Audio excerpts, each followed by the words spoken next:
The Dead Woman's Photograph by W. Bob Holland. Virgil Hoyt is a photographer's assistant up at St. Paul, and a man of a good deal of taste. He has been in search of the picturesque all over the West, and hundreds of miles to the north in Canada, and can speak 3 or 4 Indian dialects and put a canoe through the rapids. That is to say, he is a man of an adventurous sort and no dreamer. He can fight well and shoot well and swim well enough to put up a winning race with the Indian boys. And he can sit all day in the saddle and not dream about it at night. Wherever he goes, he uses his camera. The world, Hoyt is in the habit of saying to those who sit with him when he smokes his pipe, was created in 6 days to be photographed. Man, and especially woman, was made for the same purpose. Clouds are not made to give moisture, nor trees to cast shade. They were created for the photographer. In short, Virgil Hoyt's view of the world is limited, and he doesn't like to be bothered with anything disagreeable. That is the reason that he loathes and detests going to a house of mourning to photograph a corpse. The horribly bad taste of it offends him partly, and partly he is annoyed at having to shoulder, even for a few moments, a part of someone's burden of sorrow. He doesn't like sorrow and would willingly canoe 500 miles up the cold Canadian rivers to get rid of it. Nevertheless, as assistant photographer, it is often his duty to do this very kind of thing. Not long ago, he was sent for by a rich Jewish family at St. Paul to photograph the mother, who had just died. He was very much put out, but he went. He was taken to the front parlor, where the dead woman lay in her coffin. It was evident that there was some excitement in the household and that a discussion was going on, but Hoyt wasn't concerned, and so he paid no attention to the matter. The daughter wanted the coffin turned on end, in order that the corpse might face the camera properly. But Hoyt said he could overcome the recumbent attitude and make it appear that the face was taken in the position it would naturally hold in life. And so they went out and left him alone with the dead. The face was a strong and positive one, such as may often be seen among Jewish matrons. Hoyt regarded it with some admiration, thinking to himself that she was a woman who had been used to having her own way. There was a strand of hair out of place, and he pushed it back from her brow. A bud lifted its head too high from among the roses on her breast and spoiled the contour of the chin, so he broke it off. He remembered these things later very distinctly, and that his hand touched her bare face 2 or 3 times. Then he took the photographs and left the house. He was very busy at the time, and several days elapsed before he was able to develop the plates. He took them from the bath in which they had lain with a number of others and went to work upon them. There were 3 plates, he having taken that number merely as a precaution against any accident. They came up well, but as they developed, he became aware of the existence of something in the photograph which had not been apparent to his eye. The mysterious always came under the head of the disagreeable with him, and was therefore to be banished. So he made only a few prints and put the things away out of sight.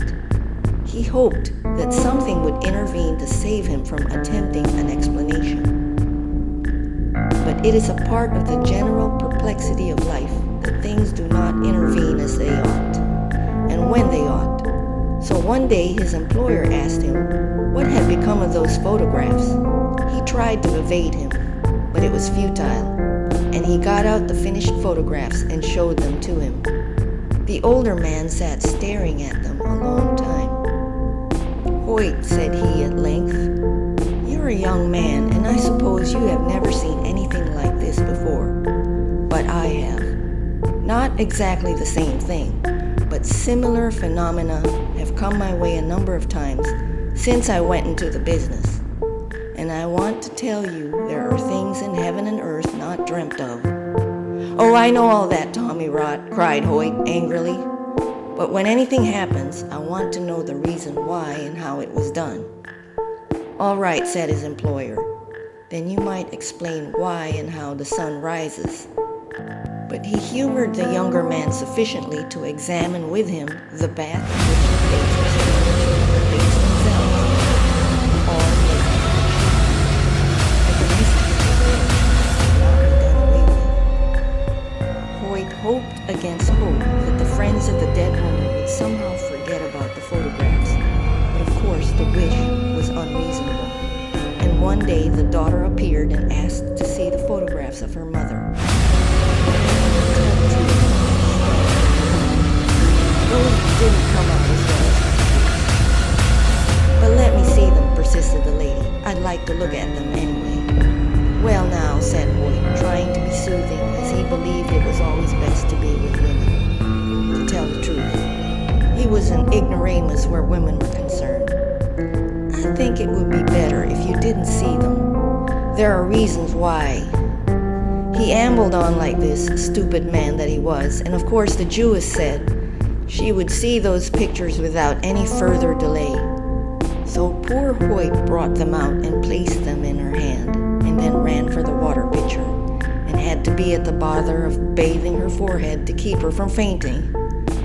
For what the lady saw was this: over face and flowers in the head of the coffin fell a thick veil, the edges of which touched the floor in some places. It covered the features so well that not a hint of them was visible. "There was nothing over Mother's face," cried the lady at length. "Not a thing," acquiesced Hoyt. "I know, because I had occasion to touch her face just before I took the picture. I put some of her hair back from her brow." "What does it mean then?" asked the lady. "You know better than I. There is no explanation in science. Perhaps there is some in psychology." "Well," said the lady, stammering a little and coloring, "Mother was a good woman, but she always wanted her own way, and she always had it too." "Yes." "And she never would have her picture taken. She didn't admire herself. She said no one should ever see a picture of hers." "So," said Hoyt meditatively, "well, she's kept her word, hasn't she?" The two stood looking at the pictures for a time. Then Hoyt pointed to the open blaze in the grate. "Throw them in," he commanded. "Don't let your father see them. Don't keep them yourself. They wouldn't be good things to keep." "That's true enough," said the lady slowly, and she threw them in the fire. Then Virgil Hoyt brought out the plates and broke them before her eyes. And that was the end of it, except that Hoyt sometimes tells the story to those who sit beside him when his pipe is lighted. End of The Dead Woman's Photograph.